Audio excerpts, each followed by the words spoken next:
They say you only realize the value of water once the well is dry. But what happens when you're the one who poisoned the well? Look at these hands. 3 years ago, they wore a $60,000 watch and signed contracts that moved millions. Today, they are shaking as they hold a single bus ticket. Most of you watching this will see a failure. You'll see a man who lost the game, but I see something else. I see a man who is finally waking up. Before we go into this story, I have to ask you, if you lost everything you own today, your car, your status, your money, who would be left standing in the mirror? If that question scares you, stay with me until the end. This story is for you. Elias wasn't born into wealth. He was born into hunger. A gnawing, relentless hunger that wasn't just for food, but for respect, for a life where you did on tap to check the price tag before you dared to want something. He spent his youth looking at the world through a window, promising himself that one day he wouldn't just be looking in, he'd own the whole building. And he kept that promise with a ferocity that bordered on obsession. By 35, he had the corner office with a view that could make you feel like a god. He had the sprawling mansion behind imposing iron gates. He had the life that everyone double taps on Instagram, the curated perfection that screams success. But success has a shadow, a long, dark one that stretches behind you as you climb higher. And somewhere between his first million and his 10th, the man named Elias began to disappear. He stopped being a husband. He stopped being a father. He became a machine, a finely tuned engine of acquisition. His daughter's first wobbly steps happened while he was in London, closing a deal. His wedding anniversary was a forgotten detail, overshadowed by a hostile takeover that demanded his full attention. He told himself he was building an empire for his family. That was the grand narrative, the justification he whispered to himself in the quiet of his luxury car. But in reality, he was building a wall, a beautiful, expensive wall designed to keep them out. He convinced himself that providing was the same thing as loving. It's a convenient lie, a lie a lot of us tell ourselves until the house starts to get very, very quiet.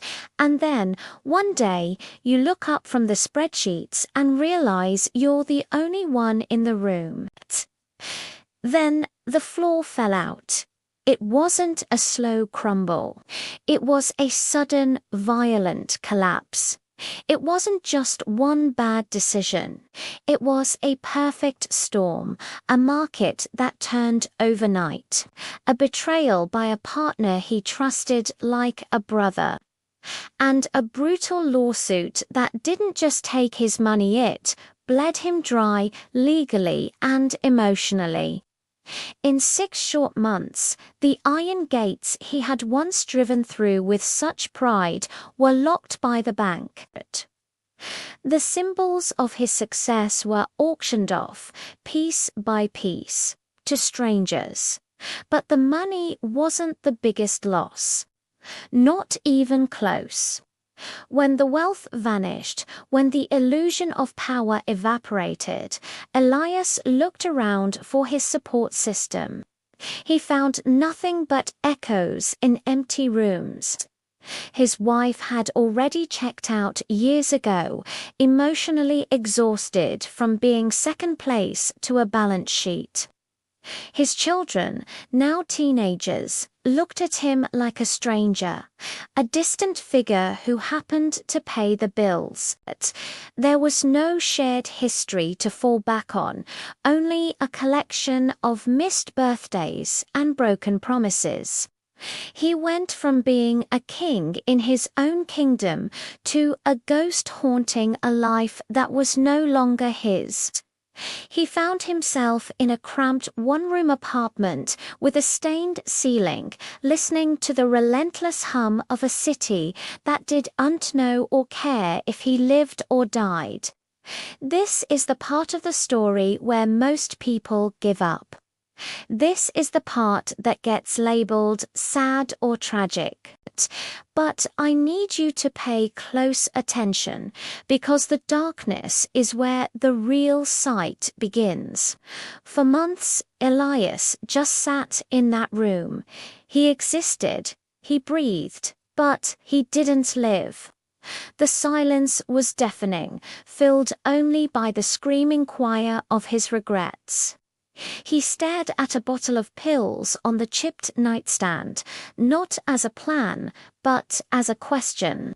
He felt the crushing weight of his choices, not for the lost money that felt surprisingly insignificant now, but for the lost time. The moments he could never get back. He realized the hardest person to forgive isn't the partner who stole your company or the market that turned against you. It's the version of yourself that willingly traded your soul for a title.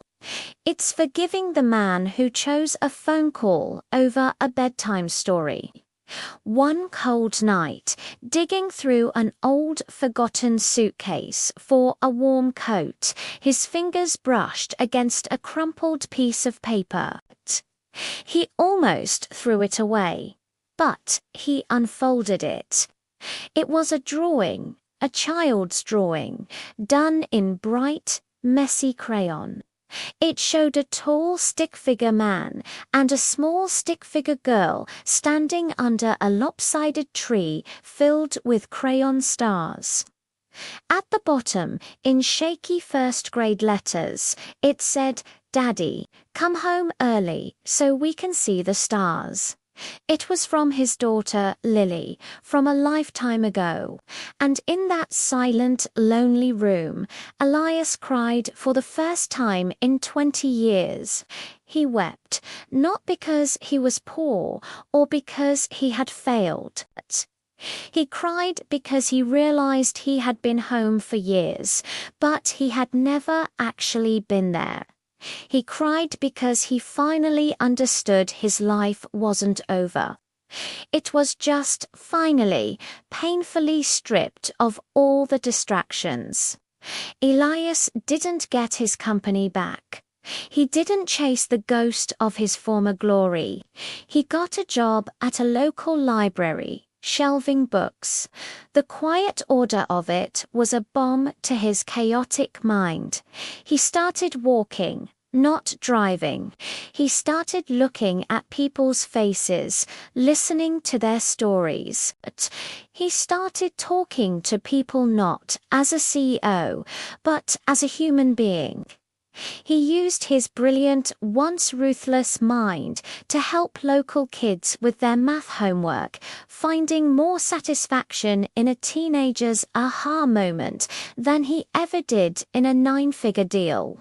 He spent his weekends volunteering at a homeless shelter, realizing that the people there, the ones society had written off, possessed more wisdom and resilience than the board members he used to drink expensive scotch with. He started writing letters to his daughter every single day. He didn't ask for forgiveness. He knew he hadn't earned that right. He just showed up, on paper.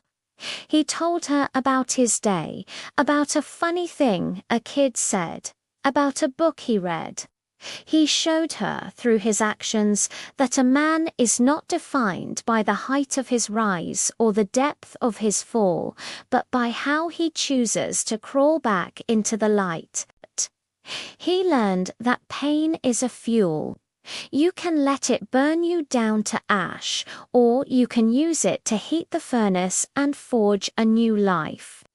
Today, Elias is happier with $40 in his bank account than he ever was with 40 million. Because for the first time in his life, when he looks in the mirror, he recognizes and he likes the man looking back. If you are watching this and you feel like you are in the middle of your own dark room, if you feel the weight of your own regrets, listen to me. Rock bottom is the most solid foundation you can ever build on, because there is no more room for lies. You are not your bank account. You are not your job title.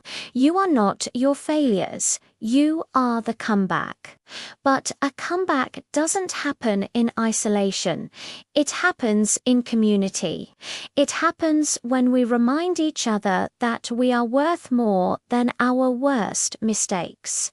I need you to do something right now. If this story moved you, if you've ever felt lost, or if you're in the middle of fighting your way back, hit that subscribe button. Don't just scroll away. Join this community of people who are choosing growth over comfort. We put these stories out every week to make sure you never have to fight your battles in silence. Subscribe now, turn on that notification bell, and let's build something real together. Your story isn't over. It's just getting to the good part.